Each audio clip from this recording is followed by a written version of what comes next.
بكفي انك انت تروح كل حبه رمل موجوده على الارض تعطيها اي بي بيزيد معك. بيقول لك انه الاي بي فيرجن 6 هو عباره عن 128 بت ادرس. الدول ستاك انك انت عندك اي بيات الفور وال6 عم يشتغلوا مع بعض، صار عباره عن هيكستيت لانه جاي من الهكساديسيمال يعني من النظام ال16. هذا الاي بي عدده محدود، يعني نحن عندنا بس ابو 4 مليارات اي. هذا اليو ال اي هات نكتبه هيك لحاله. مع تطور الشبكات والتكنولوجيا صرنا نحن بحاجه وصل كثير اجهزه على الانترنت، وهي الاجهزه لازم نحن نقدر نفوت عليها من برا وتفوت علينا من جوا ويكون عندها انترنت اكسس. اجوا هالعلماء اطلعوا انه نحن عندنا الاي بي فيرجن 4 اللي نحن بنشتغل عليه العادي ال10 دوت كذا دوت كذا. هذا الاي بي عدده محدود، يعني نحن عندنا بس ابو 4 مليارات اي بي. طيب نحن اذا بدنا نوزعهم على كل البشر ما بيكفوا، فما بالك كل واحد عنده موبايل وسيرفر ولابتوب وغساله ومطحنه بن، كله هذا بده يوصل للانترنت. عم يجوا قالوا نحن لازم نطور هي العمليه، عم اخترعوا الاي بي فيرجن 6. شو هذا الاي بي فيرجن 6؟ هو عباره عن اي بي مثله مثل اي بي فيرجن 4 بس السبنت تبعه كبير، يعني بياخذ اعداد كبيره. قديش؟ تقريبا 3.4 انديسيليون اي بي، يعني 3.4 ضرب 10 قوه 32 اي بي. عدد ما ممكن تتصوره. ممكن هلا نحن اللي قدام شوي اعطيك هيك تصور قديش حجمه هذا الاي بي كبير. هلا نحن ما بدنا نخاف منه، هو شكله شوي مزعج هلا رح نشوفه مع بعض، بس تتعود عليه هيك اول كم طقه وتركز فيه بتلاقي اسهل من اي بي فيرجن 4، حتى انت ممكن تصير تحبه وتشتغل فيه بطريقه طبيعيه جدا. لذلك خلونا نبلش مع بعض. هذا شكل الاي بي فيرجن 6 مثل ما احنا ملاحظين، بيجي هيك طوالي، بيجي 8 خانات من الواحد لل8. كل وحده من هدول الخانات اسمها هيكستيت. نحن بالاي بي فيرجن 4 كان عندنا 10 2 3 4، كان عندنا 4 خانات، كل وحده نسميها اوكتيت. ليش؟ لانه 8 بت، فهي جايه من الاوكتا. بينما هون صار عباره عن هيكستيت لانه جاي من الهكساديسيمال يعني من النظام ال16. ومنلاحظ انه في بقلبه ارقام ثقيله مثل A و B و C و D. لا تستغرب لانه بالنظام ال16 العد ببلش من 0 لتوصل ل9. بعد ال9 ما فيك تحط 10 لانه هي خانه واحده. قام استعنوا بالاحرف A B لحد الإف. فانت بتلاقي هون دائما مثلا 2001 مثلا 0 D C. طبعا هون بدنا نركز انه ما حتلاقي O، اجباري 0 ما في O، يعني هن بس من الA للإف. معناته الإف هو بيمثل رقم 15 انا عندي. فهذا الاي بي مثل ما لك ملاحظ هيك بهالشكل، هذا كل وحده 16 بت. هلا تعال نفنده هيك شوي اكثر. هذا الاي بي له كلاسات. كيف يعني كلاسات؟ قالوا نحن عندنا هذا الاي بي كثير كبير، فنحن ما حنوزعه كله او كله يكون اي بي عام او كله بابليك اي بي. هلا نحن كلمه بابليك اي بي بالاي بي فيرجن 4 اللي احنا بنقول بابليك اي بي بي اي، هو عباره عن اي اي بي ما ببلش ب 192 او 172 او 10. هون قالوا لا، نحن مبدئيا اي اي بي ببلش ب 2000 الى، يعني اول خانه هي شايفها هي ال 2001 بتكون 2000 الى 3000 اف اف اف. اي اي بي بتشوفهم بلش بهدول هاد بسموه بابليك اي بي. بالاي بي فيرجن 4 بالاي بي فيرجن 6 عفوا اسمه جي يو اي، جلوبال يونيك ادرس، يعني الاي بي ما في مثله على مستوى الكوكب. هيك بيعني لانه كل ماشين حتاخذ اي بي، ما في ناتنج هون. هلا بنحكي قدام شوي بالموضوع. اي اي بي انت بتشوفه هيك بهالرينج هذا مبلش، هذا بسموه جي يو اي. قام بعدين قالوا طيب نحن بركي بدنا اي بيات بس ما تطلع على الانترنت، يعني نحن نشتغل فيها لينك لوكال. يعني مثلا انا بدي اعمل شبكه هون بين سيرفراتي واغراضي اوصل بيتي اي بي فيرجن 6 بس ما بدي يطلع انترنت. قام اخترعوا شغله اسمها اليو ال اي، اليونيك لوكال ادريس. هذا اليو ال اي هات نكتبه هيك لحاله.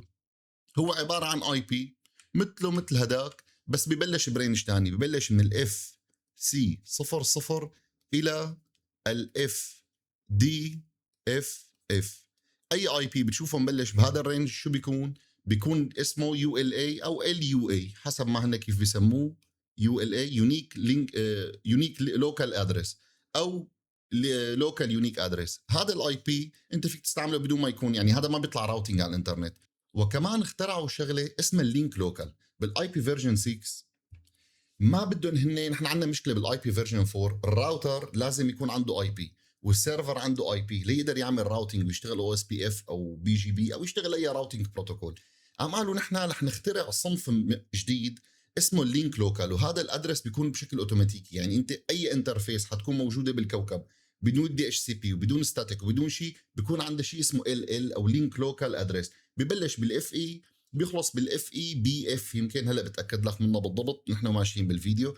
هذا دائما انت بتلاقيه على الانترفيس تبعك حتى لو ما عندك اي بي فيرجن 6. هذا لانه لينك لوكال، شغلته يربط الاجهزه، مثلا انترفيس مع الانترفيس اللي مواجهه، الراوتر مع الراوتر اللي مواجهه، لا بينعمل له راوتينج ولا بينعمل له راوتينج على الانترنت، يعني لا راوتينج محلي ولا راوتينج دولي. تعال شوف موديله.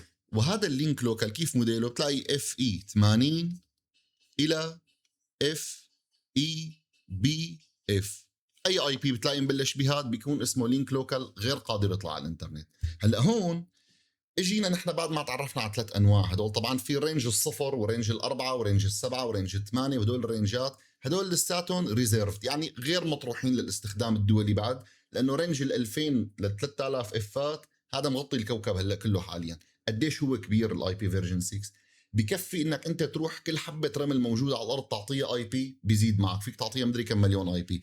اذا انت بجيب المجموعه الشمسيه مثل ما هي من الشمس لتصل لبلوتو، بتعتبرها قرص وبتقسمها امتار مربعه، كل متر مربع بيطلع له 3 4 مليون اي بي. جدا ضخم، اكثر ما انت تتصور، يعني مستحيل يخلص هذا الاي بي قد ما له ضخم كاستخداماته، الا نحن مثلا صار واحد بيحط لكل خليه بجسمه اي بي ممكن ياثر معنا لقدام، بس هلا اموره بخير. هلا بما انه هذا الاي بي طوالي هيك وغليظ، فمستحيل انت نوعا ما تحفظه، وبنلاحظ انه في كتير صفار. عم يجوا قالوا نحن بدنا طريقه لنختصر هذا الاي بي، تعال شوف كيف بتصير اختصاراته وكتابته السهله اللي رح تحبها انت لقدام. هذا الاي بي فيرجن 6 مثلا، هذا الاي بي لاحظ انا عندي هون هدول الخانات كلهم عباره عن صفار. حنفترض نحن كلهم صفار ما عدا الاف اي، ما عدا الاف 00 اي. حنفترض هذا الاي بي 2001 كلهم صفار اف 00 اي. عم شو اخترعوا؟ قال بنكتب 2001 بنحط نقطتين. طبعا بالاي بي فيرجن 4 كنا نفصل بنقطه، هون بنفصل بنقطتين. بعدين شو بدنا نحط؟ نقطتين ثانيات. بعدين شو بنكتب؟ اف 00 اي. هي بس تلاقي انت بالاي بي فيرجن 6 معناتها كل الخانات يلي بينات هدول النقطتين كلهم صفار. معناتها الاي بي مثلا فلنفترض ال 2600، هذا الاي بي بدي اياك تحفظه كثير حلوات هيك. هذا الاي بي للبينج، هذا مثل البينج 4 8 بينج 8 4 لا تفحص الانترنت يعني. هذا معناته انه هو عباره عن 2600 والخانات كلها من 2 ل 8 كلها صفار. هي هيك معناتها.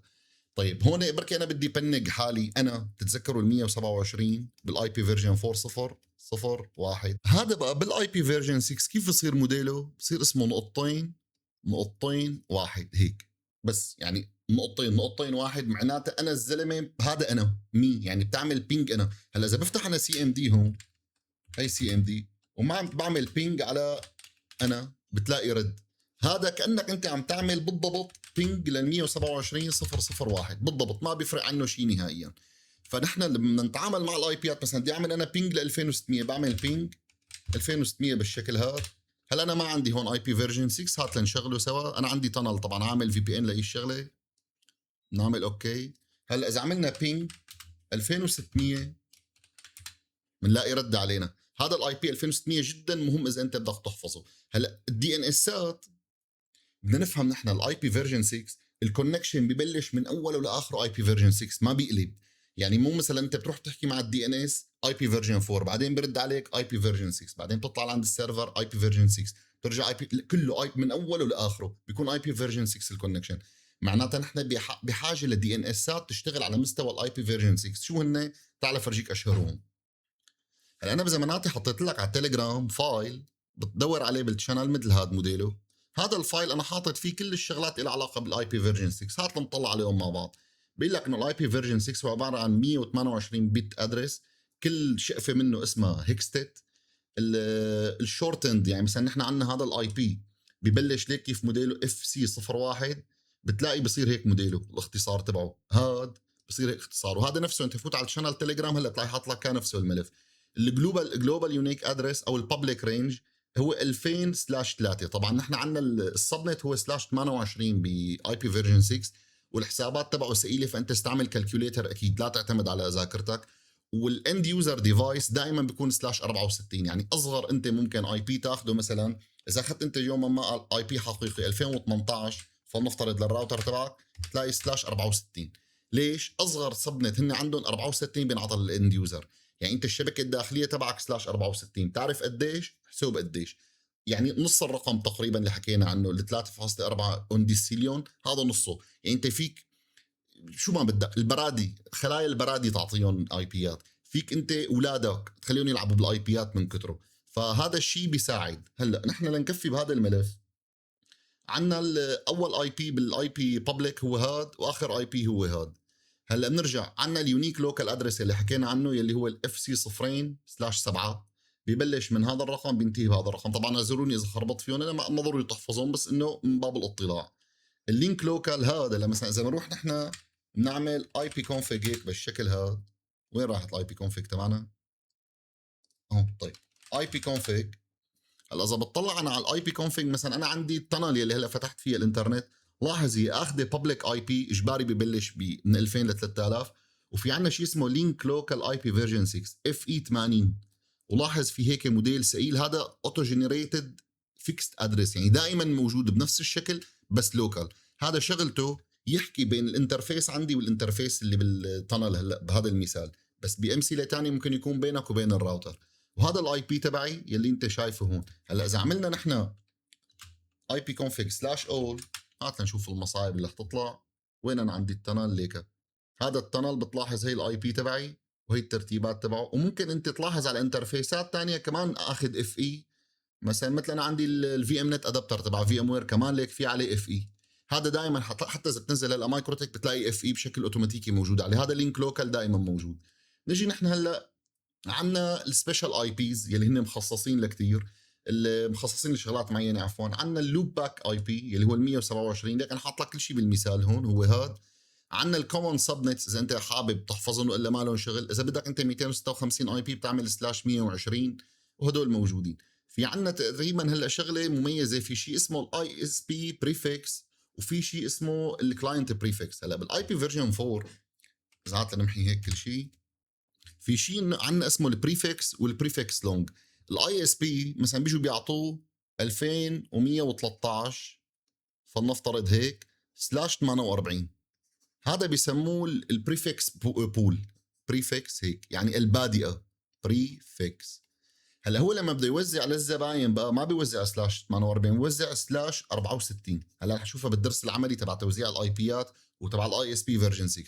فهو من هذا البول بيقسمه لبولات صغيره، كل بول سلاش 64. لما المستخدم يفتح انترنت بياخذ سلاش 64 للراوتر تبعه ليكبه. الراوتر تبع الاي اس بي والراوتر تبعي انا يلي بالبيت ما عليهم اي بي 1، يعني ما له اي بي على الفيرجن 6. هو بيعتمد على الاف اي، على اللينك لوكال، لحتى يمرق الترافيك من الجلوبال انترنت لتوصل للاي اس بي، ومن الاي اس بي لعندي لتوصل للاند يوزر ديفايس اللي هو اللابتوب تبعك ويزراره. هذا بيكون عليه الاي بي فيرجن 6/64. فهون نحن بس ندير بالنا بهي التعاطيات اللي بنشوفها بدروس العمليه اسهل. الشغلات اللي انت بدك تحفظها الجوجل دي ان اس، يعني انت لتقدر مثلا انا بدي افتح جوجل فلنفترض، بس الجوجل اللي على الاي بي فيرجن 6، فانا بدي دي ان اس فيرجن 6 يلي هو بيكون بهالشكل هذا 2001 48 60 48 60 نقطتين فوق بعض 4 ثمانات، ليك عاملين بيشبهوا لهداك، والثمانتين اربعتين، والكلاود فلير اي بي بهالشكل هذا. هلا اذا بدك تعمل بينج عليهم وتحفظهم، شوف هلا مثلا اذا مسكنا هذا هيك بالشكل هيك طوالي هذا، ورحنا عملنا سي ام دي وقمنا القلم من ايدنا عملنا بينج، بتلاقي رد علينا جوجل. بس هذا طوالي اذا بدك تحفظه، شغلته صوماليه مثل ما بيقولوا. فشو بنعمل نحن؟ نحفظ دائما 2600 بالشكل هذا لنختبر نحن انه عندنا كونكشن اي بي فيرجن 6 اما لا. ثاني شيء او اخر شيء عفوا، اذا بنروح نحن هلا لهون بنكتب وات از ماي اي بي ادرس، المفروض يفرجيني انه انا عندي اي بيين. ولاحظ بس انت تقول له وات از ماي اي بي ادرس ويعطيك الاي بي فيرجن 6 اول، شو معناتها هون؟ انا هلا عم بشتغل بحاله اسمها دول ستاك. نهايه هذا الفيديو وركز لا تسكر هلا، لانه هون المعلومه الرئيسيه. نحن بالمرحله الانتقاليه هلا عايشينها بين اي بي فيرجن 4 واي بي فيرجن 6. اخترعوا حاله اسمها الدول ستاك. الدول ستاك انك انت عندك اي بيات الفور وال6 عم يشتغلوا مع بعض، كل واحد بقناه لحاله ما خصهم بعض، ما بيعمل لهم ترانزليشن، ما بيتضبضبوا. ولاحظ انت ما في شيء اسمه ناتنج بالاي بي فيرجن 6، يعني انت الاي بي نفسه تبعك تطلع فيه على بتهاجم الكوكب كله. بنحكي بالدرس تبعه شو اللي رح يصير بالضبط، انك انت طيب بركي واحد عرف الاي بي تبعي واجا عمل عليه ريفرس شيل او شيء شغله وفوتنا بالحيط، الا ترتيبتها بنحكي فيها. المهم بس تفتح انت، هلا انا عندي دول ستاك على هذا الديفايس، فلما فتحت انا عم لاقي الاي بيين يلي بيكون اول هو البريفيرد اي بي، يعني الاي بي المفضل. هلا لو فتح الاي بي فيرجن 4 قبل معناته هو المفضل عندي بالجهاز بالاستخدام. تعال شوف الشوف الظريفه الثانيه. هلا هون بعد ما طلع هذا الدعايه الثقيله، هذا الاي بي تبعي انا الببليك اللي طالع على الاي بي فيرجن 6. هلا في عندنا موقع اسمه ip6only.me. هذا الموقع ما بيفتح عندك الا اذا عندك انت اي بي فيرجن 4 فيرجن 6 عفوا، مستحيل يفتح على العادي، بتضل اموره بخير. هلا نحن هون يعني كان اوفر فيو سريع عن هذا الاي بي فيرجن 6. الدرس الجاي رح يكون عملي شلون انا اتعامل معه، شلون نحطه على المايكروتك، شلون نحطه على الويندوز، شو يعني الاي بي المؤقت بالفيرجن 6 حتشوفها كثير لقدام. هلا نحن مع انه هي القناه ما لها مؤقته وانت عندك اي بي فيرجن 4 او يمكن عندك فيرجن 6، اخرطوا لنا فيرجن 6 لايك وكومنت وشير، بيعطيكم الف عافيه.